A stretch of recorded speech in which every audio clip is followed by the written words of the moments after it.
Qué gusto nos da el poder comenzar una nueva edición de este programa de libros que inspiran. Qué delicia poder disfrutar. Pensando, antes de empezar este programa, decía que gran privilegio hablar de libros con el autor de libros, hablar de un libro con el mismísimo autor, y es un privilegio que tenemos nosotros aquí en Vida RTV Plus, y es con el pastor Félix González Moreno desde Bollullos. Bollullos del Condado. Del Condado. Efectivamente. En Huelva. En Huelva, un pueblecito. Hace unos poquitos años. Hace unos poquitos años. Hace unos poquitos años, sí, sí. Bueno, yo me fui de ahí a los 14 años y emigré a Alemania, ¿no? Entonces llevo ya pues 53 años fuera del pueblo. Madre mía. Hasta que tuve 30 y algo de años estuve yendo, bueno, casi hasta que tuve 40 años estuve yendo con frecuencia de vacaciones. En verano vivían mis padres, ¿no? Y eso pues qué bueno. Que fuéramos nosotros para allá, teníamos la casa. Pero ya desde hace pues 15 años no he vuelto a poner ahí un pie prácticamente. Vaya, pues si hay alguien por allí de Bollullos, del Condado, le mandamos un saludo. Pero no obstante, guardo un gratísimo recuerdo de mi pueblo. ¿Verdad? Porque fui muy feliz cuando niño, adolescente, ¿no? Fui feliz y ahí pues tenía una bonita familia. Claro. Y la verdad es que tengo un recuerdo entrañable. Cuando después de mucho tiempo he ido, pues me gusta. Cuando recorro aquellas calles, pues me veo, digo, aquí me peleé con aquel niño, aquí estábamos jugando a la pelota, aquí el municipal. Qué bonito, qué bueno. Y todos esos recuerdos, ¿no? Pues dicen que patria es la niñez, por eso uno intenta volver siempre al lugar de su origen. Cierto, qué bonito. ¿no? Entonces, pues mira, yo lo tengo ahí, hay una iglesia evangélica allí también, que comenzó en mi casa precisamente, ¿no? Vaya. Y lleva, pues la iglesia ya lleva pues existiendo, constituida bien, pues 25 años, ¿no? Qué bonito. Yo lo digo esto porque estaba leyendo un poquito, escudriñando un poquito el libro que vamos a traer hoy, y claro, pone ahí un poquito cuándo nació, desde dónde nació, y digo, qué privilegio haber nacido allí y tenerlo nosotros aquí hoy. Bueno, yo me alegro mucho, sí, para mí es un privilegio. A veces cuando emigramos a Alemania, al principio, los primeros 5 meses, ¿no? Se pasan bien, pues es un país nuevo que se descubre, pero después tomas conciencia de todo lo que has perdido, todas las amistades bonitas que tenía, ¿no? Claro. Cuando niño, allí no tienes nuevos amigos todavía, el idioma era muy difícil, ¿no? Claro, todo. Era una cultura muy distinta a la nuestra, ¿no? Sí. Entonces, lo pasé mal. Durante un tiempo, hasta que después ya, pues, en fin, uno se adapta a aquello también, pero lo más importante es que mi madre decía con frecuencia, nos habríamos convertido nosotros tan fácil en el pueblo, de haber escuchado el Evangelio en el pueblo, en Bollullos, no habríamos sentido nosotros el acoso, la presión social. Y es que el Evangelio llega a mi pueblo con nosotros. El Evangelio desde el punto de vista evangélico protestante, ¿no? Llega al pueblo con nosotros. ¿No? Yo me convierto en el año 70, me bautizo en el 72, ¿no? Y yo daba siempre testimonio, pero entonces cuando ya el Evangelio queda allí, ya ahí es cuando regresan mis padres, definitivamente de Alemania, y comenzamos ahí en la iglesia.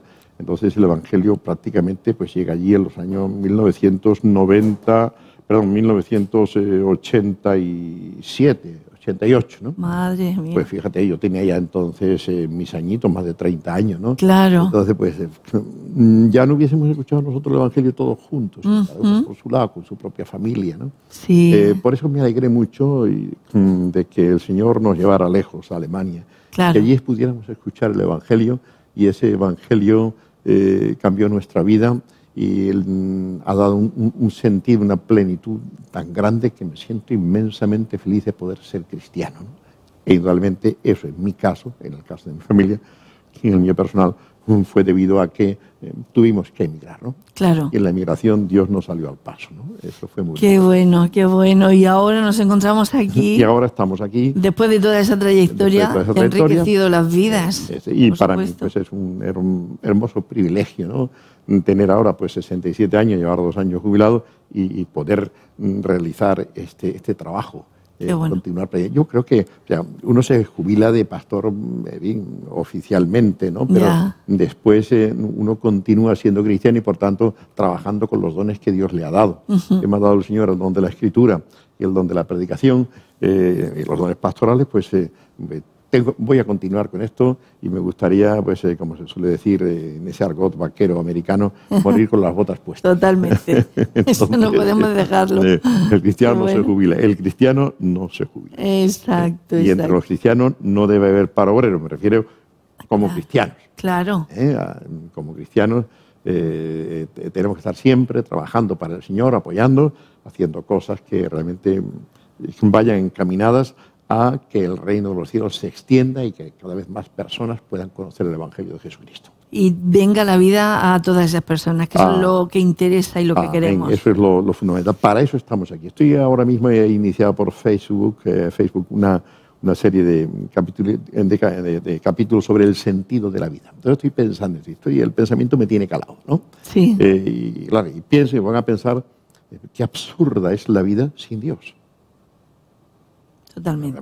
Es que me escuché una famosa, una entrevista amplia, una discusión con este famoso Dawkins, el famoso ateo inglés, ¿no? Sí. Y la verdad es que él mismo reconoce y dice, no, la vida no tiene sentido. Wow. Hemos nacido de casualidad y nuestra vida tiene el sentido que le queramos dar nosotros. Como no queremos sufrir y es mejor no sufrir, pues vamos a vivir ordenadamente, un poquito ordenadamente para facilitarnos la vida, pero después nos vamos al hoyo y se acabó, ya hay nada, ahí se acaba todo. Qué triste. O sea, eso es triste. Y cuando yo leí el libro, tenía unos 18, 19 añitos, leí el libro de Darwin, El origen de las especies. Sí. Cuando yo estaba ya casi acabando el libro, tuve que dejarlo en un momento ya dejé de leer porque me entró ganas de vomitar, me dio náusea. Y yo pensaba que esto era algo mío, un momento de debilidad, pero resulta de que el famoso existencialista Marcus, me parece, o Sartre, ¿no? Yo creo que Jean-Paul Sartre, escribió un libro que se titula precisamente La náusea. ¿Ah, sí? Y habla de la vida produce náusea. Sí. O sea, ganas de vomitar. La vida sí. Porque si no tenemos sentido, si nuestra vida tiene el mismo sentido que la vida de una cucaracha o de una mosca que está volando y que dura 24 o 48 horas, la nuestra dura 70, 80, 90 años. Sí. ¿Y después qué? El mismo origen y el mismo sentido final que una cucaracha o que algo. No, por favor. No, por favor, yo creo que no. Yo creo que en el corazón del hombre existe otra cosa, hay otros valores, otros anhelos, ¿no? Totalmente. Y la verdad que algunos lo creen así, a mí me parece es una vida muy triste y me alegro, ¿no?, de haber encontrado a Jesucristo y haber encontrado. Por eso estoy con esa serie. Qué bien. Me estoy metiendo Facebook, ahora también. Lo tiene con su nombre, Félix González. Sí, en Félix González, en Facebook. Sí, yo le sigo, yo ya lo sé, pero para que lo sepan la audiencia, que pueden seguirle. Félix González, y entonces pues para no cansarlo a los lectores, pues cada 2 días, ¿no?, cuelgo uno. Ajá. No, y se lee muy rápido y nos quedamos con el pensamiento. Yo creo que va encaminado sobre todo a las personas que no creen en Dios. Claro. Y entonces, por supuesto, muchos cristianos van a encontrar también apoyo en ello. Sí. Y ya me están felicitando, lo reconocen, ¿no? Pero sobre todo va encaminado a esas personas que... Sí. Y esta teoría de la evolución, eso francamente es un absurdo, pero vamos, además que no lo digo yo, sino que tengo el testimonio de numerosos científicos ateos que declaran que es un absurdo esa teoría de la evolución, pero es lo que tenemos. No hay otra cosa. Y dicen, porque lo otro no es válido. No, la existencia de un Dios creador es para mí del todo impensable. No lo quiero. Ya. ¿Vale? Sí. No tanto por la idea del Dios creador, sino posiblemente por las exigencias morales que ese Dios presenta al hombre. Y él no quiere sujetarse a él. Seguro. Y también, pues muchos son ateos porque han visto, ¿no?, que las grandes iglesias cristianas, tanto católica como luterana, reformada, pues a veces han hecho un ejercicio del poder que han amasado, pues nada pío, nada piadoso, ¿no? Y han alejado a mucha gente. Pero otros son ateos simplemente pues convicción. Aunque Sí. también se da uno estos gustos extraños de ver que un ateo militante, Ya. escritor, a la edad de 82 años, se convierte a Dios. Fíjate, después de llevar 60 años combatiendo la idea de la existencia de Dios, ¿no? Entonces, este es el caso. Yo estoy muy feliz de poder creer. Si yo no creyera, bueno, me dio náusea. Sí, la sí, vida sí, es como una cucaracha, como una mosca. Y esto de que aquí el más fuerte se come al más débil. Al más débil. ¿Esto qué es? ¿Es esto qué es? ¿No? Entonces, la verdad es que es una triste teoría, la teoría de la evolución. Pero muchos la anuncian, la proclaman, simplemente porque les libera de dar esa cuenta moral. Exacto. De rendir cuentas moralmente ante un ser. Al final es una excusa. Es una excusa, ¿me entiendes? Y entonces resulta una excusa para pecar alegremente. Y no dar cuenta a nadie. Y no afecta a nadie. Pero en su fuero interno, yo creo que el ser humano es siempre religioso. Fíjate lo religioso que son los niños. Los niños son encantadores, pequeñitos. Los pones a orar una vez a decir, ellos tienen unos conceptos de Dios y de la vida y de las cosas, ¿no? Y son tan bonitos, son tan generosos, ¿no? Que el ser humano es religioso o espiritual, tiene una dimensión espiritual intrínseca como lo es la moral también. El ser humano es un ser moral, por principio, ¿no? Sí. Y por tanto, nosotros tenemos ese inmenso privilegio de poder creer, qué gracia, ¿no? Y no complicarte tanto la vida con la gente, ¿no? Pero sí, y por eso el ateísmo lo que hace, entre otras cosas, es reducir enormemente el horizonte de la vida y limitarla. Limita la vida nada más que pues, 70, 80, 90 años. Sí. 90 años, ¿no? Sí. Ese es el horizonte de la vida. Ya está. Pero para el cristiano, después de eso, viene la vida eterna, Claro. que no tiene límite y el horizonte se ensancha, ¿no? De manera preciosa, ¿no? Entonces, es mucho más bonito ser cristiano que ser ateo. Y es la verdad. Y la verdad. No es que queramos creerlo, es que es la verdad. Es que es así. Así, ¿no? Bueno, pues libros que inspiran, esta es la introducción. Hoy tenemos este libro, querido Félix, basado en un capítulo en el Evangelio de Juan 17. Juan 17, efectivamente. Llamado la oración sacerdotal. Sí. ¿Por qué yo sé que esto nos salpica a nosotros, pero ¿por qué este calificativo? Se le llama oración sacerdotal porque se entiende, se ve claramente cómo Jesús está intercediendo aquí por sus discípulos. Esta es la función de Jesús ahora en el cielo. En la epístola a los Hebreos, capítulo 4 y capítulo 10 también, ¿no? Pues se nos habla de esta función de Cristo de interceder y de abogar. El mismo apóstol Juan, que escribió este evangelio, cuando escribió su primera carta en el capítulo 2, versículo 1, dirá, y si alguno hubiere pecado, que no desespere, porque abogado tenemos para con el Dios, a Jesucristo. Sí. Entonces, eso es lo que hace ahora Jesús en el cielo, abogar por nosotros. No ante el Padre para gobernar, no. Defendiéndonos de los ataques del maligno. Allí está el acusador, la Biblia llama acusador a Satanás en muchísimas ocasiones, y Jesús intercede, aboga por cada uno de nosotros. Qué bueno. Cuando pecamos, cuando el Satanás dice, mira, pues en el caso de Job, por ejemplo, ¿no? Sí. Donde Satanás, pues, y más claramente vemos esa función de Jesús cuando en el Evangelio de Juan, en el capítulo 19, Jesús le dice a Pedro, ¿no? Que se las da de muy valentón, y dice, Pedro, mira, vais a fracasar, pero Satanás os ha pedido para zarandearos como trigo, pero yo he pedido que tu fe no falte. ¿Quién ha pedido a los discípulos para zarandearlos como a trigo, para tentarlos? Realmente el diablo, Satanás, el acusador de los hermanos, como le llama toda la Biblia, todo el Nuevo Testamento, ¿no? Y lo ha pedido ante Dios. Vale, entonces Dios le ha concedido pasar por esas circunstancias, porque tenemos que pasar por ellas, ¿no? Y entonces Jesús sale al paso. El diablo os ha pedido para zarandear, pero yo he pedido que tu fe no falte. Qué bonito es. Y entonces, y tú cuando vuelvas, restauras a tus hermanos. O sea, Jesús está seguro de que Pedro va a permanecer porque su oración es más poderosa que la acusación del diablo. Y le dije, cuando tú vuelvas, restaura a tus hermanos. O sea, ninguno va a faltar, todos van a estar aquí.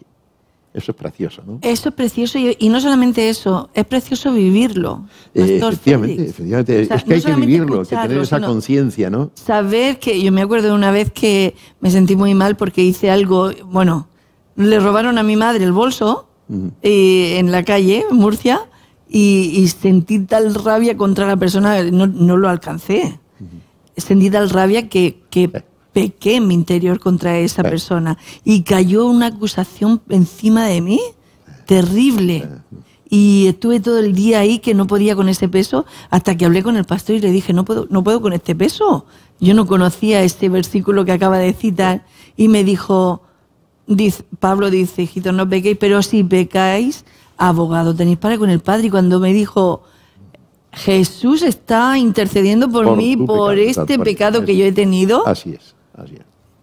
Fue una liberación total. Y es hermoso vivirlo. Es hermoso vivir, es hermoso saber que el texto es tan bonito, ¿no? Que la verdad vale la pena leerlo, ¿no? Sí. Porque aquí en Hebreos capítulo 4, hay varios textos, pero vamos a leer este de Hebreos capítulo 4. Fíjate lo que dice. Por tanto, teniendo un gran sumo sacerdote que traspasó los cielos, Jesús, el Hijo de Dios, retengamos nuestra profesión, porque no tenemos un sumo sacerdote que no pueda compadecerse de nuestras debilidades, sino uno que fue tentado en todo según nuestra semejanza, pero sin pecado.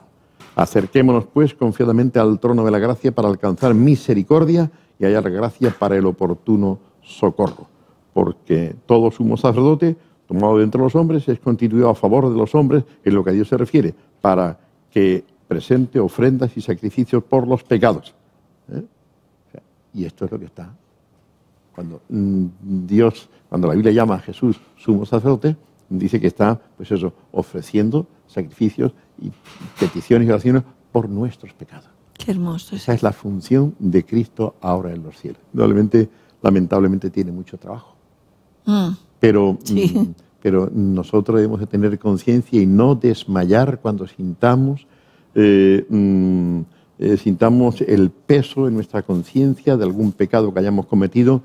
¿Por qué? Porque la sangre de Jesucristo limpia nuestra conciencia de obras muertas. Dice aquí, pero con arrepentimiento, exacto, claro. Con arrepentimiento. Otra vez en hebreo, ¿no? Dice, porque si la sangre de los toros y de los machos cabríos y las cenizas de la becerra rociadas a los inmundos santifican para la purificación de la carne, es decir, cuando había pecado y uno era rociado con la sangre del altar del sacrificio, uno ya tenía que sentir, o sea, que podía perdonarse a sí mismo. Ya.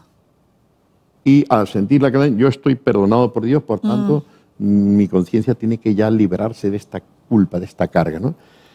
Eso ocurría, dice en el Antiguo Testamento, con la sangre de los animales. Y ahora dice el autor de la Epístola a los Hebreos, cuánto más la sangre de Cristo, el cual mediante el Espíritu Eterno se ofreció a sí mismo sin mancha a Dios, limpiará vuestras conciencias de obras muertas para que sirváis a Dios.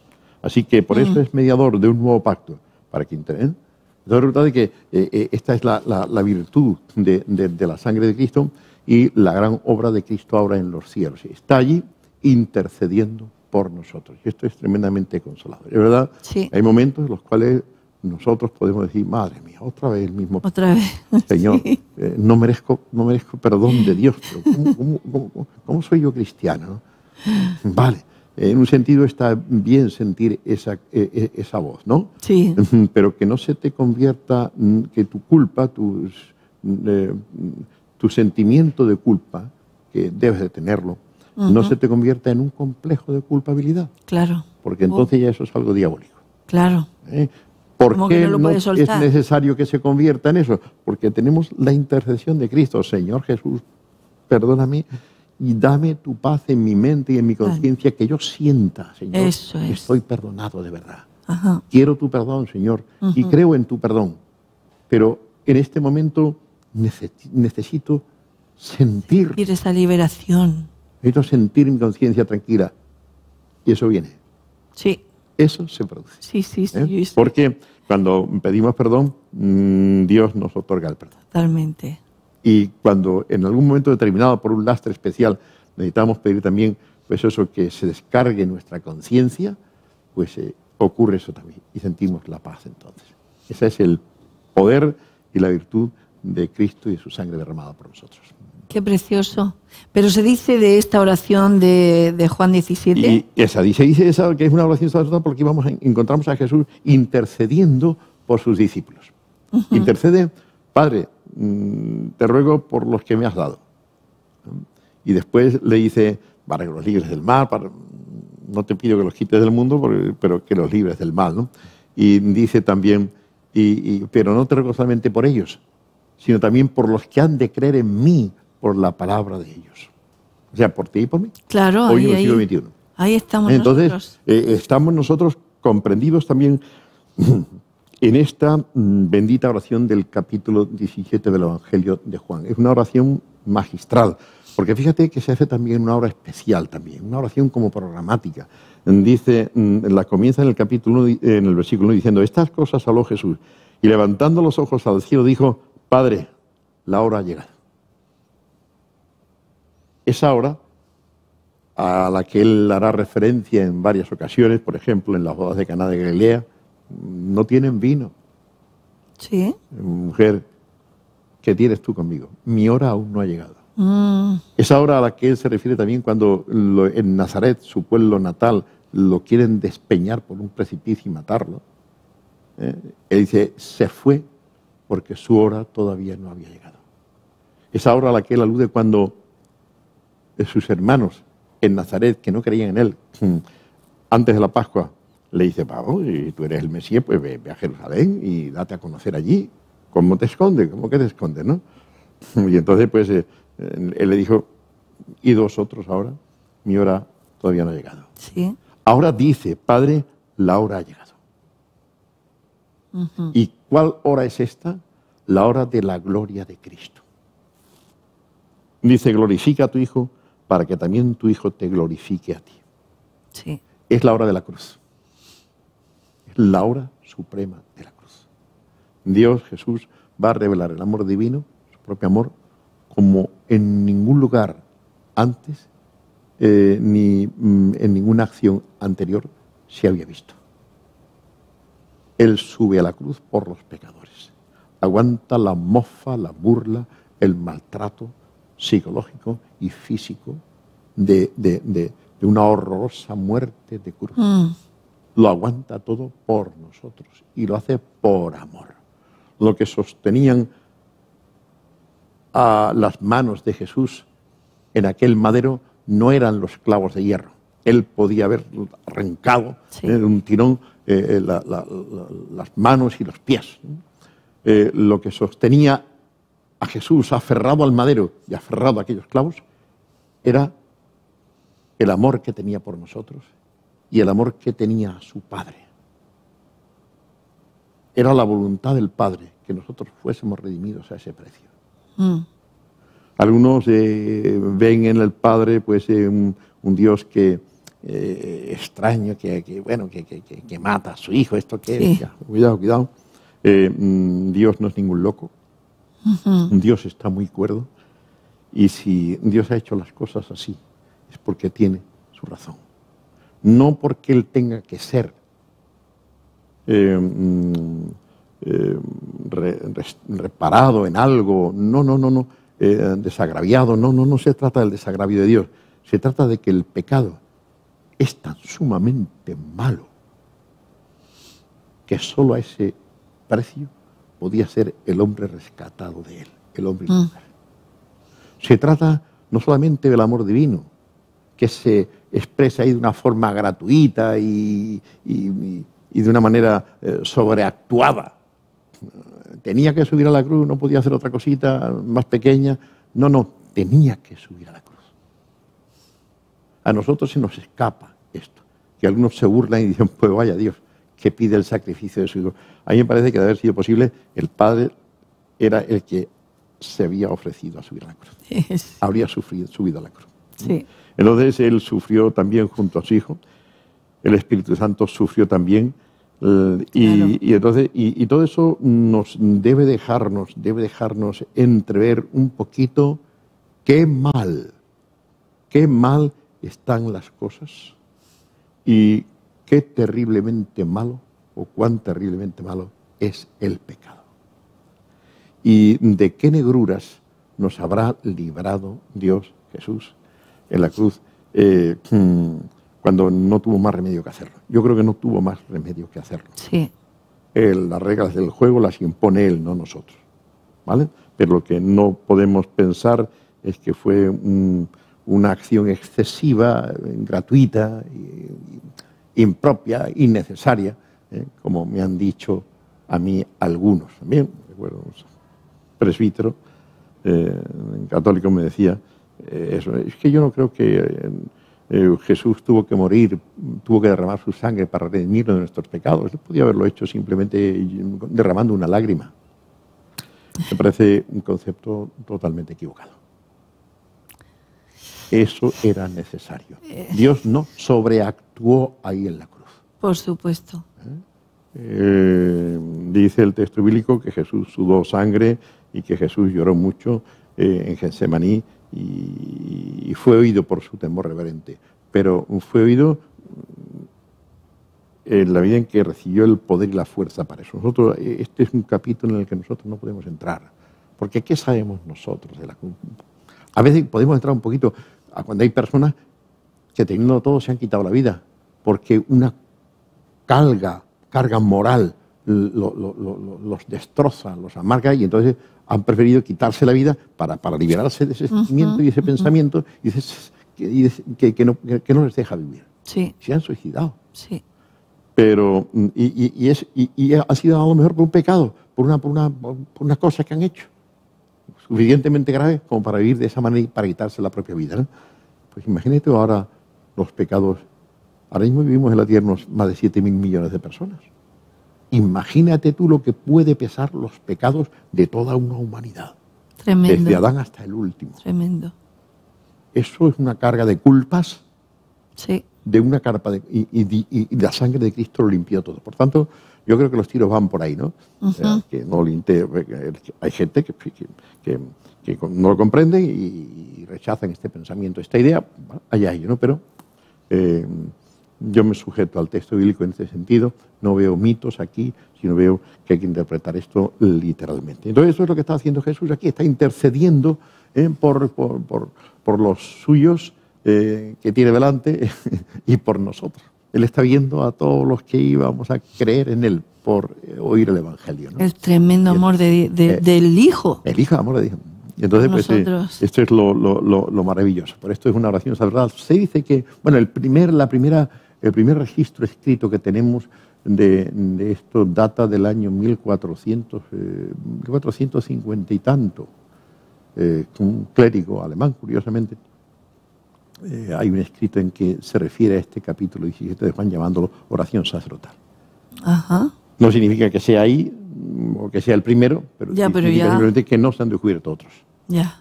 Nada más, ¿no? Y entonces pues no hay constancia anterior escrita de que esto fuera así, ¿no? Y entonces pues es un texto al que yo mismo también me pasó eso con el Padre Nuestro. Dejé ahí durante muchos años.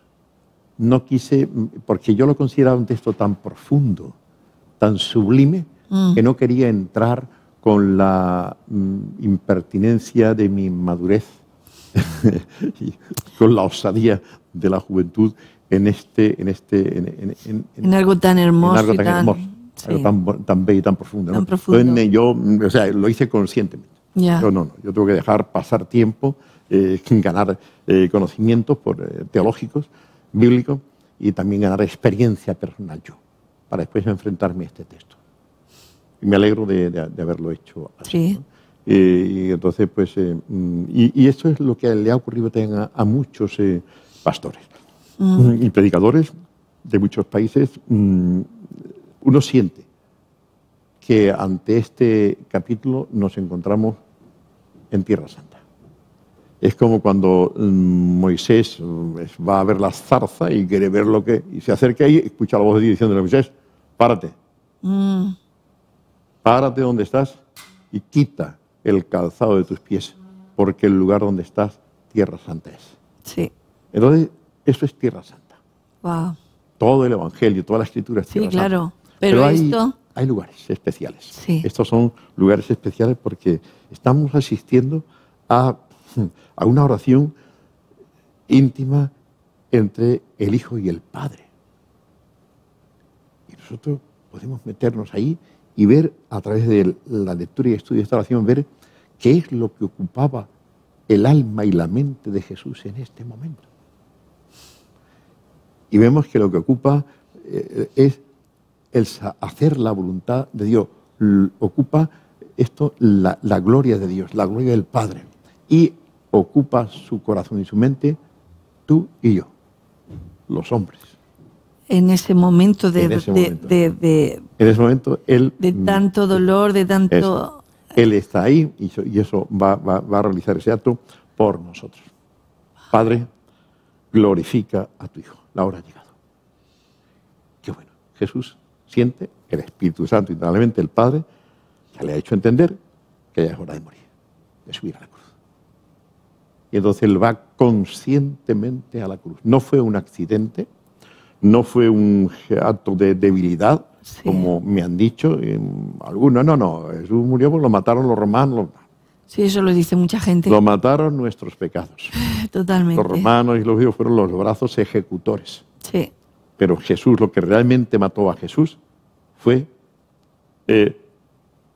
nuestro pecado y su disposición de salvarnos. Dijo: nadie me quita la vida, sino que yo la doy. Yo la pongo. Yo la doy. De mí mismo. La pongo de mí mismo. O sea, nadie me la quita. Y entonces, por tanto, Jesús no estaba aquí débil, en un momento de debilidad, como algunos han querido creer, y que la muerte, pues hacer la cruz significa el fracaso de su ministerio en la tierra. No hay fracaso. Hay la máxima culminación. Totalmente. Y nosotros podemos entrar aquí en esto, y es sorprendente, es maravilloso, ¿no? Cuando dice: Padre, la hora ha llegado. Esto había que ser un dramaturgo para poder escribir sobre esto. En la hora ha llegado. Su hora. La hora para la que Él ha venido al mundo. La hora para que se ha preparado durante los 33 años de su vida terrenal. La hora para la que dejó el cielo y bajó a la tierra. Esa hora ha llegado. Qué impresionante. En fin, tal vez quiero aprovechar también para decirle a nuestros telespectadores, ¿no? Que también nosotros tenemos una hora especial, la hora del encuentro con Dios.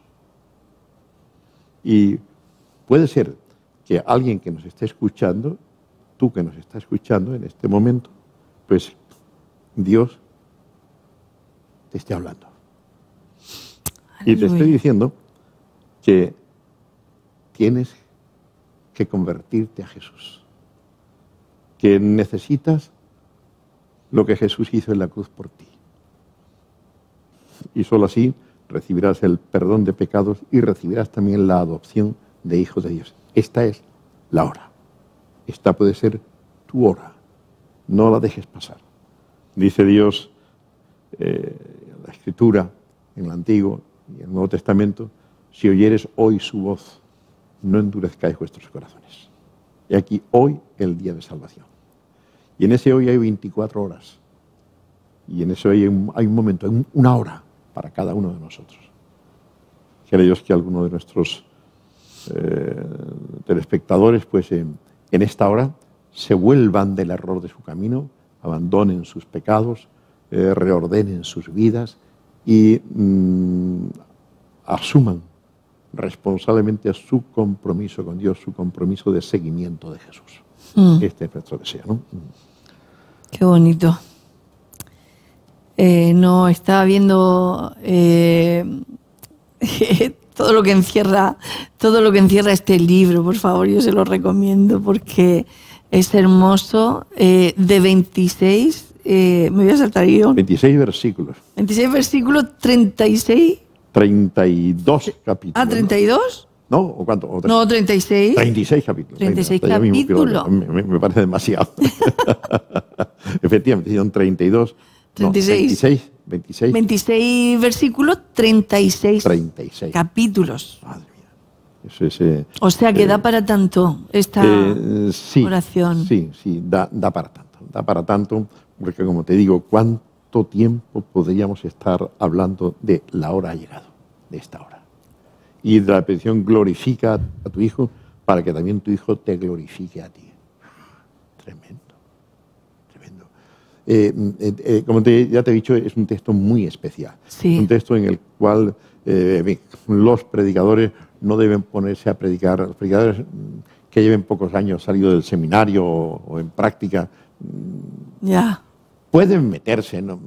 Y por supuesto, y van a sacar muchas cosas, pero hay textos que uno quiere desgranarlo un poquito mejor. Eso Tener cuando la llegamos a casa, la suficiente experiencia, vivencia para poder afrontar esto, ¿no? Hace falta experiencia para enfrentarse a ciertos textos bíblicos, porque sin esa experiencia no sabes muy bien de qué estás hablando, ¿no?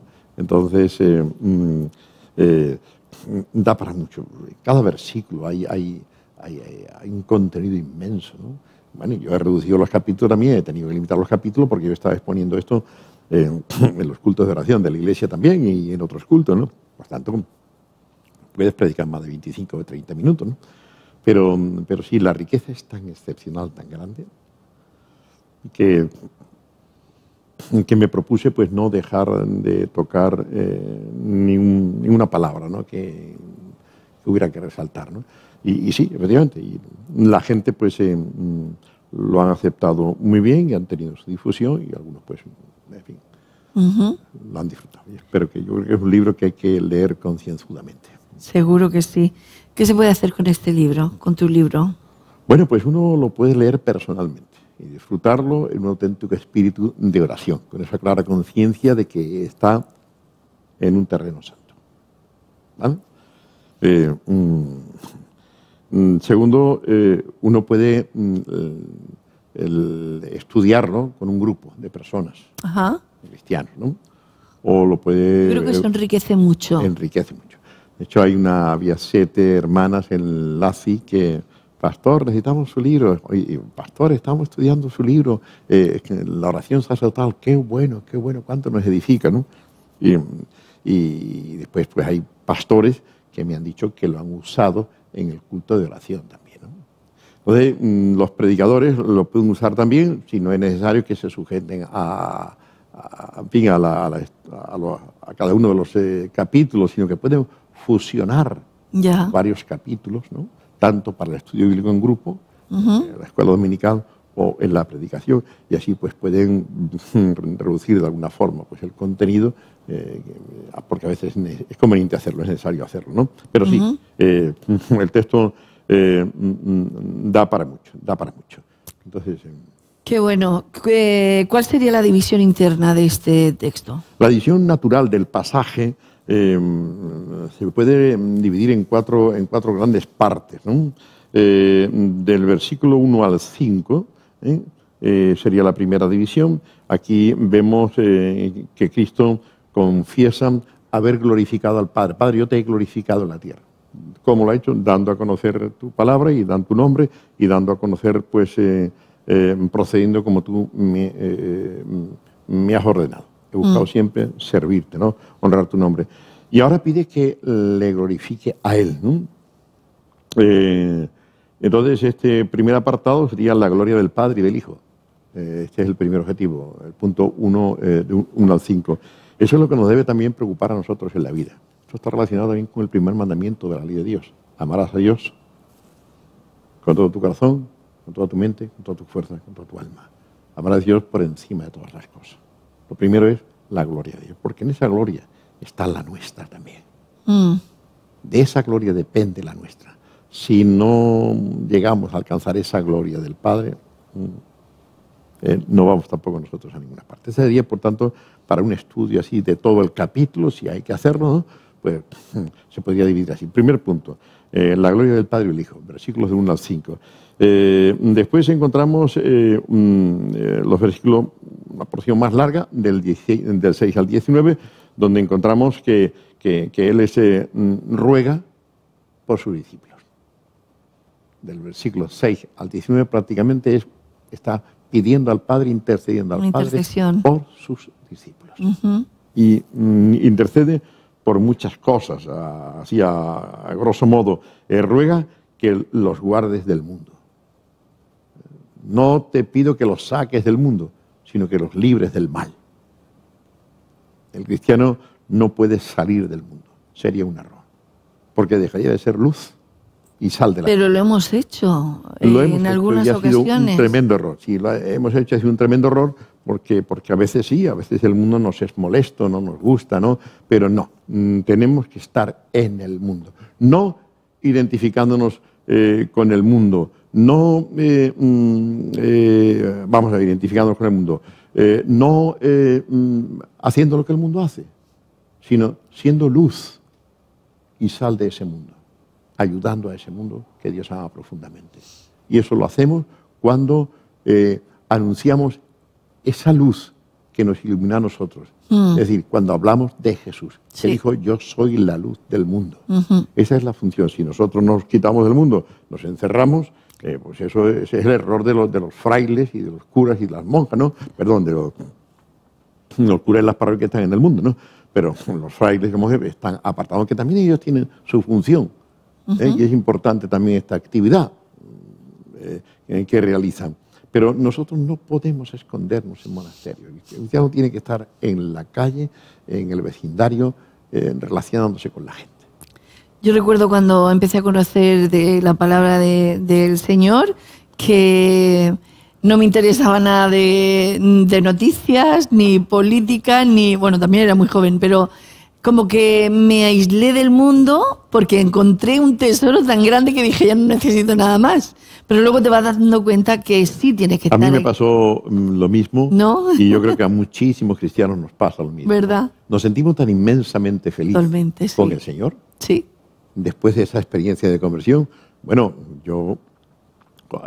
los discípulos en el monte de la transfiguración, Jesús se lleva a 3 con ellos, a Pedro, Santiago y Juan. Sí. Y estando allí dice que se transfigura. Ajá. A los ojos de ellos se torna carne resplandeciente, vestido blanco, y aparecen Moisés y Elías hablando con él. ¿Y qué dice Pedro? Señor, es bueno que hagamos aquí una enramada para vosotros 3 y nos quedemos aquí. Esa era la tentación de Pedro, quedarse allí en el monte. Claro, pero ¿cuánto hemos criticado a Pedro? Pero hubiésemos sido igual. Igual, exactamente igual, ¿no? Entonces, qué bien se estaba allí. Con la boca abierta, ¿no? Yo tanto. Que cuando recuerdo que cuando me convertí, mi pasión era estar al lado de mi pastor. Claro. Para escuchar las cosas profundas que hablaban. Todo el tiempo. ¿De qué hablaba mi pastor? Sí. Entonces, cuando estaban los pastores y se reunían los pastores, yo tímidamente estaba allí para escuchar sus conversaciones. Y hablaban de cosas. Y me lo pasaba bomba. Me lo pasaba bomba, ¿no? El pastor se dio cuenta de eso y se dio cuenta que yo tenía también ya mi llamamiento. Así que inmediatamente habló con mis padres para que me dejara venir a la convención, ¿no? Y entonces... y él mismo me admitía en sus círculos pastorales. Y entonces, pues, eso es una cosa. Después, recuerdo que yendo a las primeras convenciones que hacíamos en Alemania, los inmigrantes españoles, los hispanos, fue verdad de que duraba la convención el jueves por la tarde, viernes, sábado y domingo para casa. Mira, me entraba el domingo una depresión y el lunes en el trabajo una depresión. Sí. Que me costó superar aquello. Una semana, 2 semanas. Yo decía, claro, has estado en el cielo, en la gloria, y ahora vienes a la realidad de la vida. ¡Qué barbaridad! Entonces, el año siguiente me pasó lo mismo otra vez, con la próxima convención. Vaya. Yo tengo que trabajar esto no puede ser, esto no puede ser. Yo no me puedo caer en este estado emocional. Claro. Porque eso volverá otra vez, pero yo no puedo caer en este estado emocional que me hace sufrir tanto.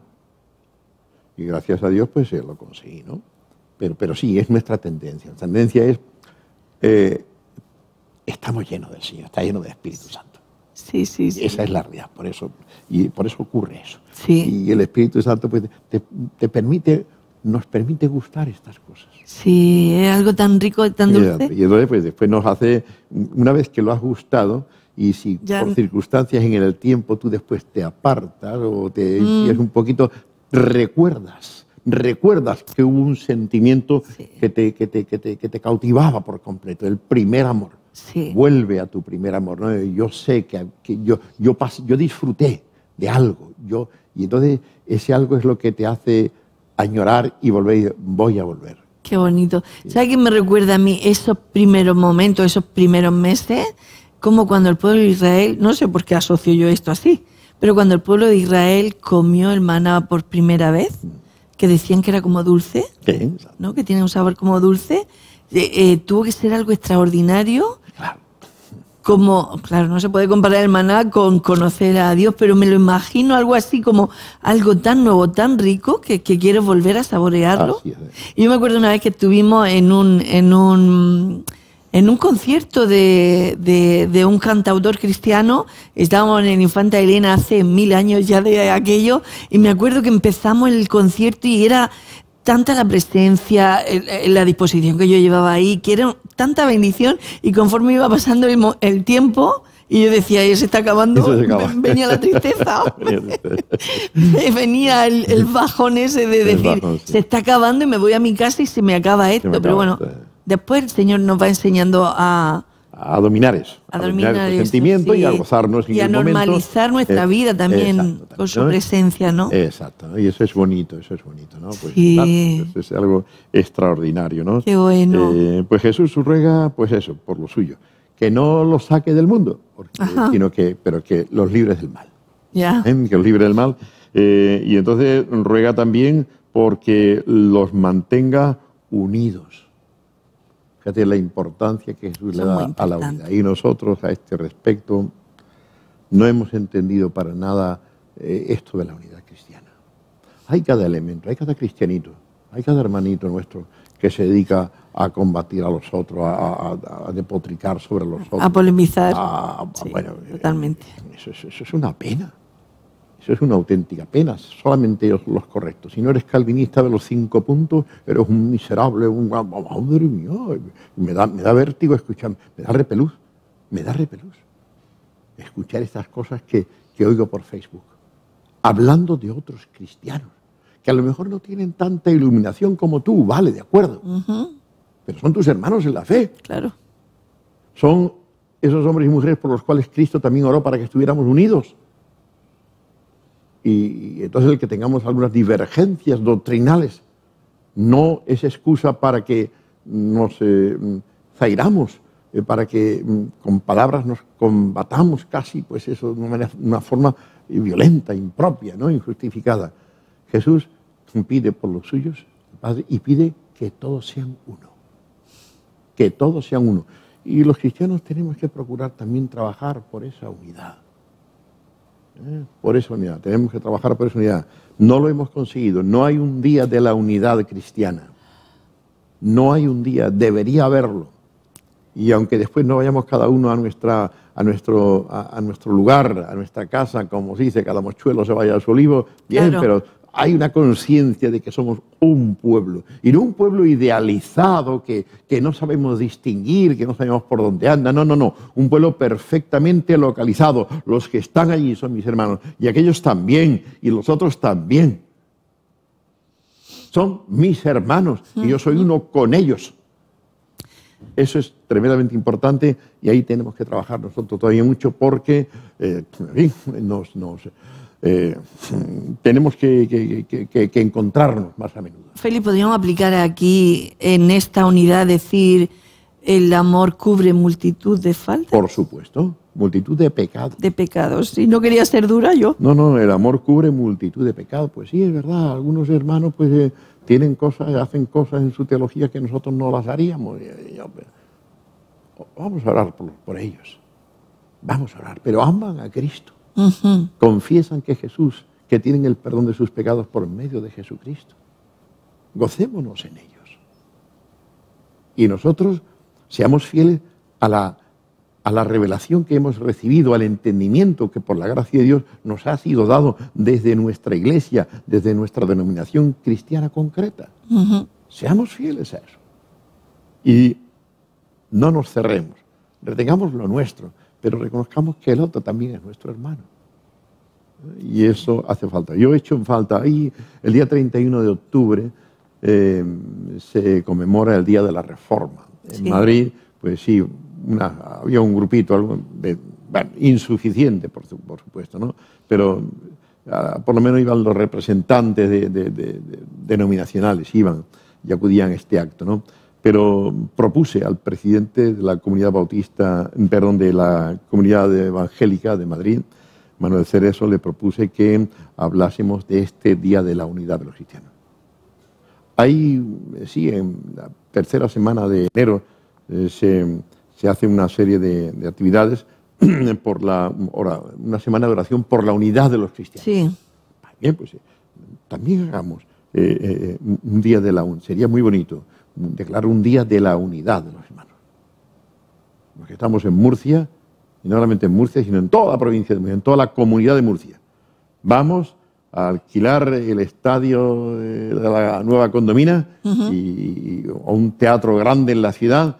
Y aquí, hermanos, nos vamos a reunir todos los cristianos para celebrar esa unidad y para que Cristo nos vea unidos y para que se nos diga desde los púlpitos qué es esa unidad y en qué consiste.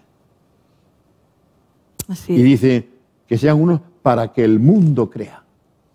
Para que el mundo se divide. El mundo se divide y se resquebraja continuamente. Sí. Ese proceso de división entró en el mundo cuando entra el pecado. Adán y Eva se separaron. El que dijo esto es carne de mi carne y hueso de mi hueso, dijo, le echó la culpa. Yo, ella, la mujer me dio de comer, ella fue. Y hay una brecha entre el matrimonio. Totalmente. Después Caín mata a su hermano Abel. Entre dos hermanos se asesinan tan brutalmente. Después damos un paso más, y entonces viene la Torre de Babel, la gente no se entiende y los pueblos no pueden continuar viviendo juntos y se separan. Y desde entonces las naciones se están combatiendo a muerte unas a otras, los hermanos se matan y los matrimonios se divorcian. Eso es todo producto del pecado. Entonces, cuando hay matrimonios unidos, cuando hay pueblos, países que establecen pactos por la paz y por la unidad, cuando hay iglesias que siendo tan diferentes pueden establecer esos pactos públicamente, el mundo observa y ve. Oye, ¿cómo esta gente pueden estar todos unidos? ¿Qué tienen esta gente que los mantiene unidos? Y entonces empiezan a preguntar, oye, ¿qué tenéis? Pues tenemos, fíjate tú, si preguntan, que en la historia de España, Alfaguara, hay una cita de un famoso economista español de los años 60, y dice, en la década de los años 60 los intelectuales españoles dirigimos la mirada a las iglesias evangélicas para ver si de ellas conseguíamos extraer el germen que nos ayudase a transformar la sociedad española. Fíjate, nos miran, buscan. Pues esto es lo que está diciendo aquí Cristo. Padre, que sean uno, como tú y yo, para que el mundo crea. Para que el mundo crea que hay un elemento unificador, que es Jesús. En Jesús, todos los hombres tenemos que encontrarnos y tenemos que deponer nuestros enfrentamientos, nuestros egoísmos, nuestras reclamaciones, y tiene que ser posible un mejor entendimiento. La división es guerra, confrontación. La unidad trae la paz y la fuerza. Entonces, es Cristo quien fragua y traba esta unidad. Y de esto nos habla pues el libro, la oración sacerdotal de Jesús. Finalmente Jesús pedirá para que donde Él esté, donde Él va, allí estemos todos. Lo hermoso, ¿no? Allí estemos también nosotros todos, ¿no? O sea, que no se reserva ese lugar solo para Él, sino que quiere Padre, que nosotros... Padre, quiero que aquellos que me has dado estén conmigo para que vean mi gloria que me has dado. Y yo me pregunto, Dios mío, ¿qué será esa gloria de Cristo? ¿Qué será ese mundo? Yo creo que será el reino de los cielos en toda su dimensión, y un mundo maravilloso. Un mundo maravilloso. Vamos a quedar con la boca abierta cuando yo fui a Nueva York y me quedé con la boca abierta y con un dolor de cuello tremendo, sí. Tremendo. A los 3 días digo yo, esta almohada que tienen aquí, esta almohada tan mala. Y a la tercera noche digo que a las 2 de la mañana con el jet lag, digo, ¿qué almohada? Esto no es la almohada está bien. Esto es claro que me he pasado un montón de tiempo mirando arriba, así, a los edificios. Y claro, cuando estás en la Wall Street tienen 8 metros de ancho nada más. Pasa un coche aparcado, otro que pasa, y las aceras tienen escaso metro. A 10 metros no llega Wall Street. Y sin embargo, las torres son inmensas. Es que no puedes hacer así, no. Es tremendo. De tantas, pero no se llega a ver al final. No, tampoco. No llegamos. Bueno, pues eso es lo que nos va a pasar allí en donde Cristo está ahora, en el cielo, ¿no? Vamos a ver su gloria y vamos a quedarnos con la boca abierta. Porque admirados de lo que yo amé. Y cuando yo medito esto, tengo ganas de llegar allí. Tengo ganas de llegar allí. Aunque tengamos que pasar el trago amargo de la muerte, pero sabemos que lo que nos espera a nosotros es la gloria de Cristo. Es lo que decíamos al principio, ¿no? Qué triste el final de un ateo. Te espera la tumba, el hueco, o el crematorio, ¿no? Sí. O la tumba fría, el nicho feo. De belleza no tiene ninguna. Eso, y a nosotros nos espera la gloria de Cristo. Esto es algo maravilloso. ¿Cómo vamos a dejar de creer? Pues no se nos está permitido por nosotros mismos, no podemos dejar de creer en este Dios tan grande y tan impresionante, y esa gloria rodeado de su grande amor hacia nosotros. Exacto, estar en ese lugar sintiéndose tan profundamente amado, tan exquisitamente amado. Totalmente. Es algo maravilloso. Qué bonito, de verdad, este libro, La oración sacerdotal, basado en Juan 17, capítulo 17, 26 versículos, 36 capítulos en este libro. Es un tesoro, una riqueza, y con él nos despedimos, querido Félix. Gracias por estar con nosotros en una nueva edición de este programa Libros que Inspiran, y te esperamos para el próximo. Muchas gracias, será un placer estar aquí con vosotros. Muy bien, pues hasta el próximo día. Un abrazo, espero que lo hayan disfrutado y que sigan con nosotros en esta sintonía.